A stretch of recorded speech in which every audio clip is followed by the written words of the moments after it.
vanhu kurula nyika kusvika vamatembe nyika, vanhu kutonga nyika, kurula Zimbabwe kusvika Zimbabwe yava mamvimvi. Moti Thomas Mapfumo wanyimba kaya.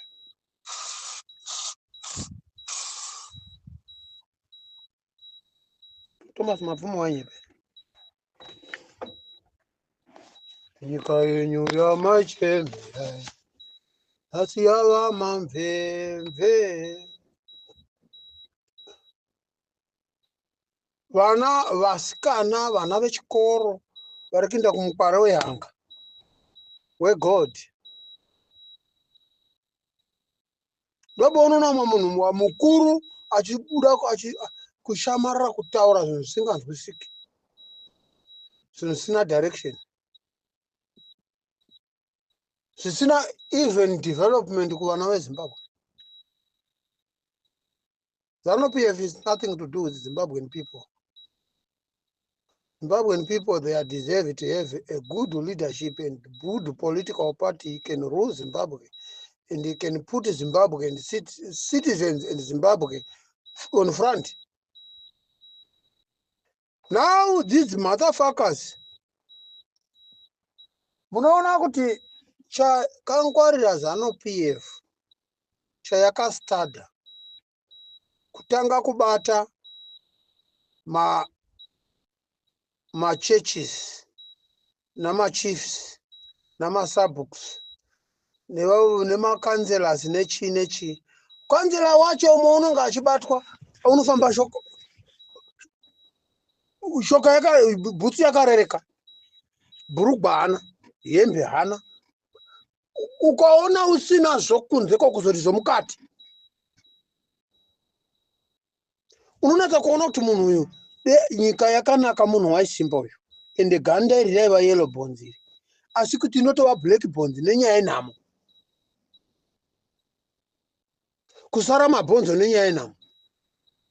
Vamwe vanhu unotodza kuti vadya zvakanakawo vaona vava kuna naEurope, vava kuna naSouth Africa, kuti ko zverizi murume zveri, ko zverizi gomana rakasvika, kuratidza kuti nyika yedu ichakasarira. Kuti wototi ko mai vekwangava vanototi avo ganda voriri nani kudai, vanototsukira ende vanotosimba kudai. Mukadzi murivo, mwana murivo, macitizen murivo, kana sadza kana upfu. Upfu hunotopurepewa kuti uve nawo.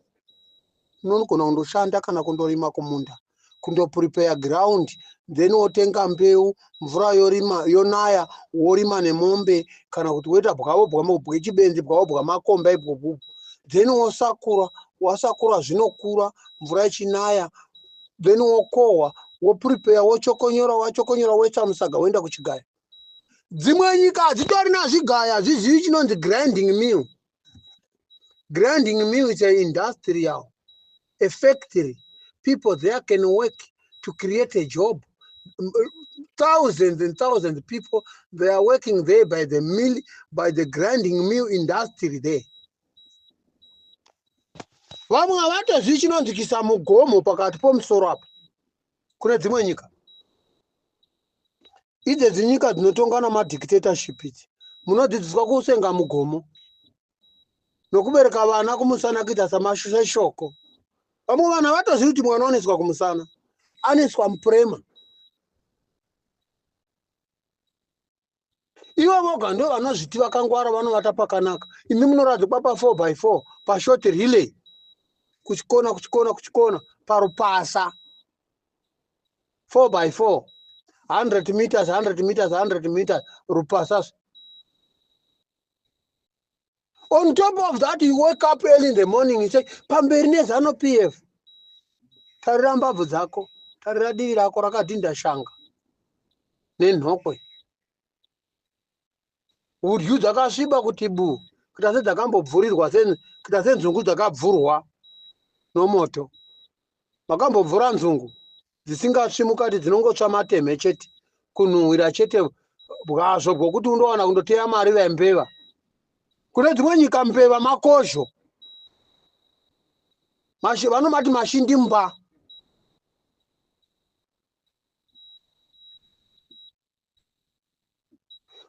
murivo repu iyo iyaya kune muSouth Africa vanoiti nola. Repu iyo iyaya masidzi ayo anogadzira mafuta. Mukanzwa pakanyorwa mukaona mafuta anouya kuZimbabwe akanyorwa kunzi canola anogadzirwa muSouth Africa paSwellendam apa muCape Town nomuWestern Cape paSwellendam nepaProteum nokuseri uko kunana Mamasbury ndokunogadzirwa mafuta iwawo ecanola nepaPaarl.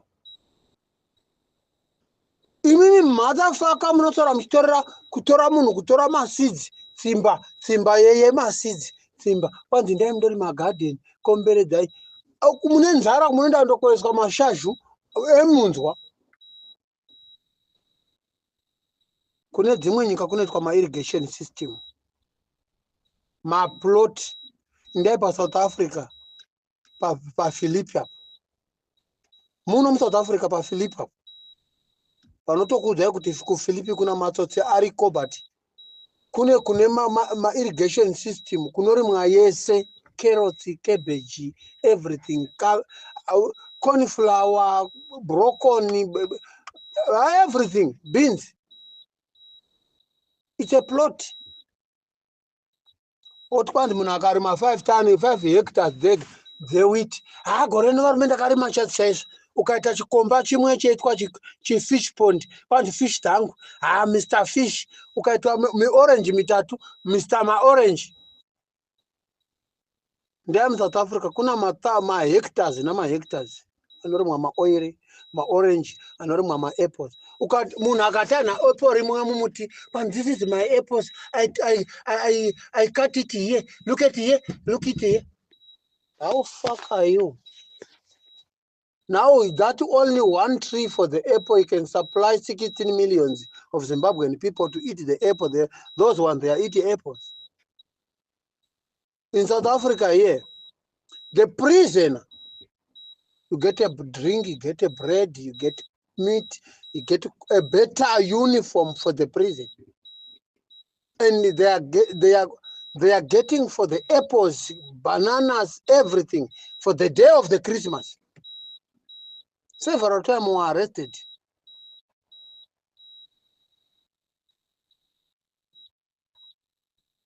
Here in South Africa. Nezvakatowanda kwete zvokuti kwanzi illegal foreigner. Zvokutorawo vanyangwe veHome Affairs vacheva.